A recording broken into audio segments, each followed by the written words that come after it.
Paul, one of the contentious issues central to the plaintiff's case was that the daily cash flows ought to have been provided to the directors, and had they been provided, the directors would have been aware that paying the dividend would have caused the company to breach its debt facility limits.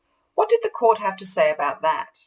Firstly, the court concurred with our view that the daily cash flows used for managing a company's daily or weekly creditor payments are not relevant to the board, notwithstanding that the daily cash flows may highlight peak debt and show pinch points.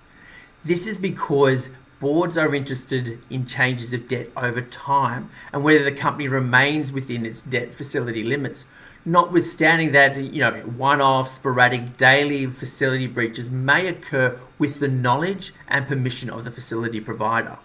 What is important to directors is whether the company is forecast to remain within its debt facility limit at the projected dividend payment date. But the CFO was not so lucky, and let me explain why. Now, the daily cash flows prepared at the time of the final board meeting approving the final dividend showed that the company was likely to breach its debt facility limit by paying the dividend. Now, reasonably, the court found that the CFO likely reviewed those daily cash flows, was aware of or ought to have been aware of those daily cash flows.